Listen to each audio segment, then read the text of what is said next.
Shalom, selamat pagi rekan-rekan PPGT Jemaat Bethlehem Tarakan. Kita kembali dalam renungan Bina Muda PPGT. Kita akan membaca dan merenungkan kebenaran dari firman Tuhan. Namun, sebelum itu marilah kita bersatu dalam doa. Allah Bapa dalam kerajaan sorga, terima kasih atas hari baru yang telah Engkau berikan kepada kami. Engkau masih memberikan kami nafas kehidupan, kesehatan, dan kekuatan untuk menjalani aktivitas kami pada hari ini. Ya Bapa, saat ini kami akan mendengarkan sebagian kecil dari firman-Mu. Kiranya firman-Mu ini dapat menjadi teladan dalam hidup kami. Ya Bapa, ini doa anak-Mu. Haleluya. Amin. Landasan renungan kita pada hari ini terdapat dari Injil Markus pasal 8 ayat 31 sampai 38. Di bawah judul pemberitahuan pertama tentang penderitaan Yesus dan syarat-syarat mengikut Dia. Kemudian mulailah Yesus mengajar kepada mereka bahwa anak manusia harus menanggung banyak penderitaan dan ditolak oleh tua-tua, imam-imam kepala, dan ahli-ahli Taurat, lalu dibunuh dan bangkit sesudah 3 hari. Hal ini dikatakannya dengan terus terang, tetapi Petrus menarik Yesus ke samping dan menegur dia. Maka berpalinglah Yesus dan sambil memandang murid-muridnya, ia memarahi Petrus. Katanya, "Enyahlah iblis, sebab engkau bukan memikirkan apa yang dipikirkan Allah, melainkan apa yang dipikirkan manusia." Lalu Yesus memanggil orang banyak dan murid-muridnya, dan berkata kepada mereka, "Setiap orang yang mau mengikut aku, ia harus menyangkal dirinya, memikul salibnya, dan mengikut aku. Karena siapa yang mau menyelamatkan nyawanya, ia akan kehilangan nyawanya. Tetapi barang siapa kehilangan nyawanya karena aku dan karena Injil, ia akan menyelamatkannya. Apa gunanya seorang memperoleh seluruh dunia, tetapi ia kehilangan nyawanya? Karena apakah yang dapat diberikannya sebagai ganti nyawanya?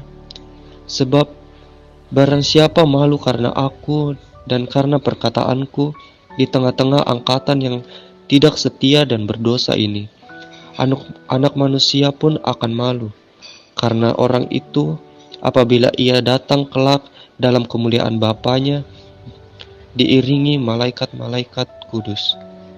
Amin. Firman Tuhan. Hidup tidak berekspektasi. Ekspektasi yang tidak sesuai dengan kenyataan adalah salah satu penyebab munculnya kekecewaan terhadap diri sendiri, orang lain, bahkan komunitas iman kita.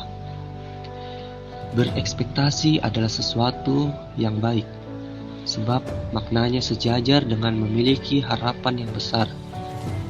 Sayangnya, kita kerap berekspektasi terlalu tinggi terhadap sesuatu hal.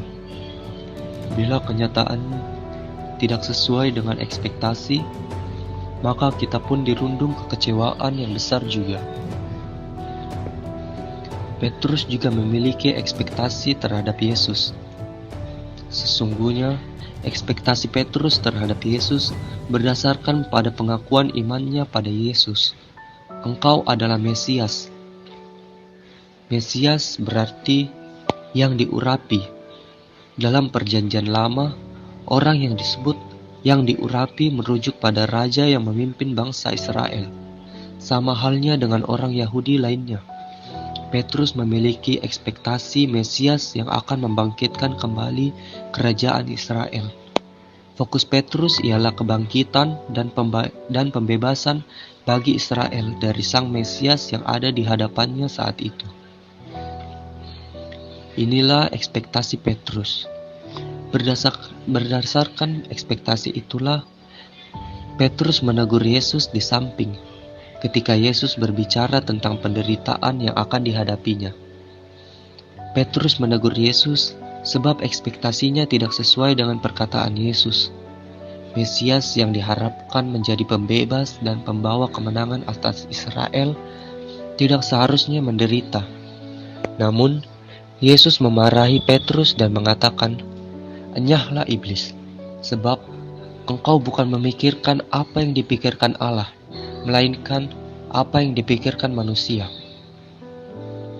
Yesus hendak menekankan kepada Petrus dan kita bahwa tidak demikian cara Allah berkarya bagi dunia.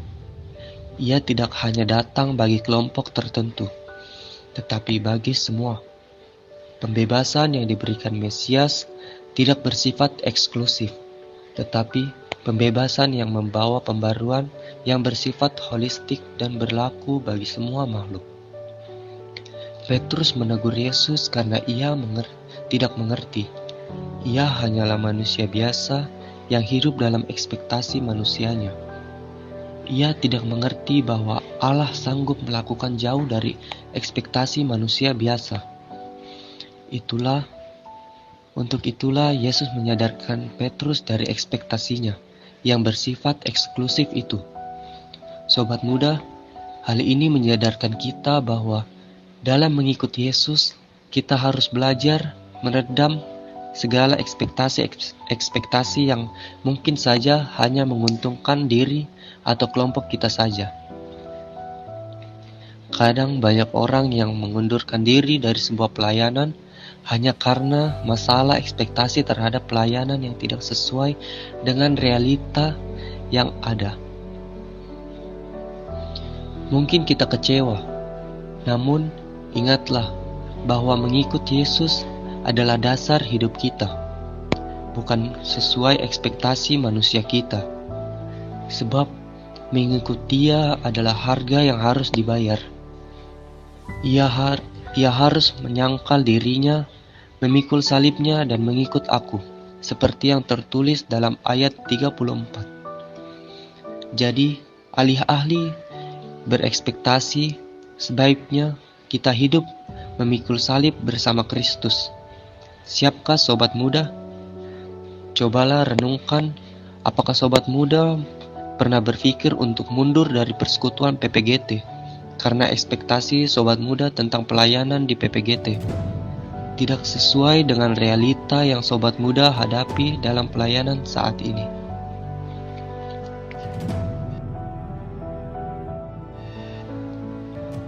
Demikianlah renungan kita pada hari ini.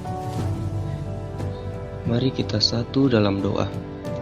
Tuhan Yesus, terima kasih atas segala berkat dan rahmat-Mu yang sudah Engkau limpahkan kepada kami melewati firman-Mu yang baru saja kami dengar. Semoga seluruh kebijakan yang ada dalam firman-Mu yang kami dengarkan hari ini bisa menjadi pedoman dan cahaya bagi kami dalam melewati dan menjalani seluruh aktivitas kami yang ada pada hari ini. Ya Bapa, inilah doa anak-Mu yang kami bawa melalui Tuhan Yesus Kristus. Haleluya. Amin.